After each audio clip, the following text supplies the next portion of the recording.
I love filmmaking.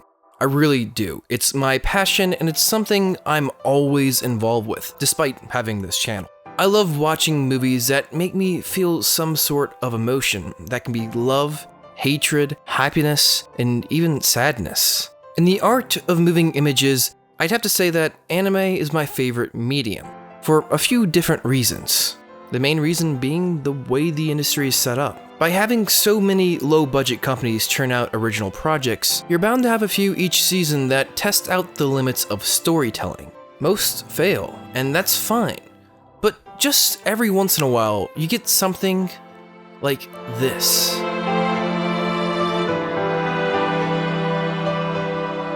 I love Toradora. It is my all-time favorite anime, and I've always wanted to do a video on this show.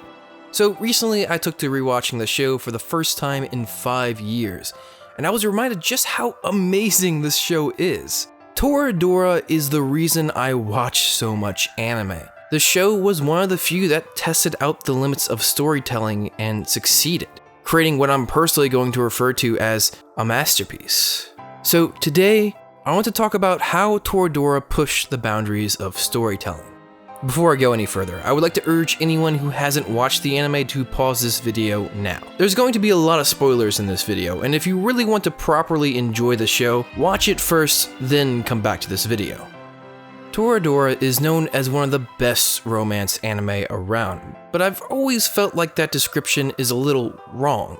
Romance is definitely one of the major focuses of the show, but deep down, I feel like Toradora should be considered a character drama instead.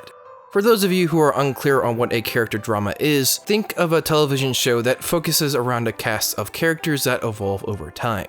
One of the most famous character dramas being Game of Thrones is your classic character drama, and a really good one too. The standard setup of the show is establishing a cast of relatively cookie-cutter characters with standard motives, then having them experience the world. Some clash with each other, others clash with outside characters, and some clash with world events. The primary rule is that at each of these clashing points, the characters involved are permanently changed, and must follow this new path until another encounter occurs. This is obviously oversimplified, but this is your basic setup to making a good character drama. Toradora seems to follow this method, by making all their characters relatively stereotypical, then pushing them forward and making them face the world. But as I watched the show for a second time, I realized that I was being lied to. Toradora actually develops their characters backwards. Let me explain. As previously stated, character dramas have all of their characters at a starting point, move forward, and then get changed by the world. They adapt to these new changes and then move on. Toradora sets up seemingly stereotypical characters, but as time moves forward, the world itself pulls back the layers to these characters, revealing how they became the way they are.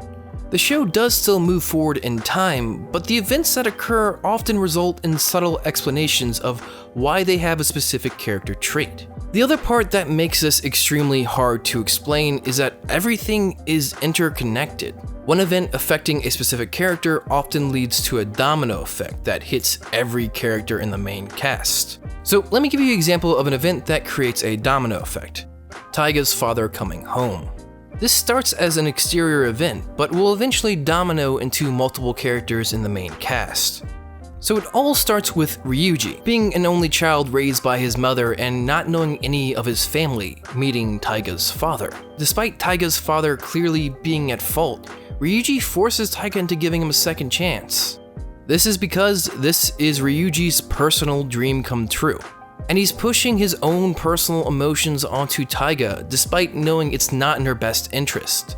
So this leads to an extremely serious fallout between Minori and Ryuji because we learn that last time Taiga's father came back, Minori made the same mistake. Thus, she tries to warn Ryuji, but Ryuji takes this as a personal attack. The situation ends up with Taiga trying to make both of them happy despite both of them originally fighting over her.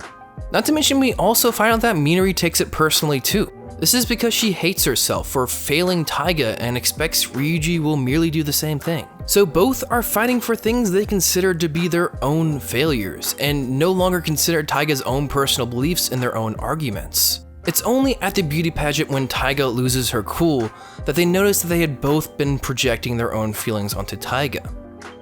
Very little of the drama in this arc is about the present. Most of it is about the past that we haven't seen. Another example I'd like to bring up is Ryuji's mother.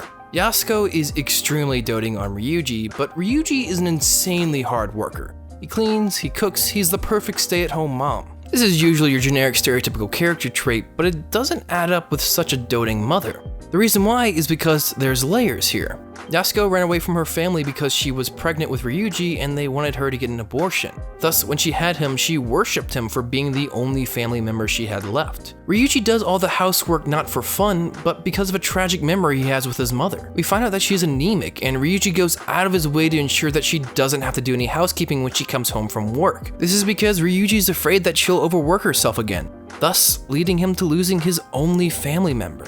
By the way, this is all told in reverse order, which is even more incredible.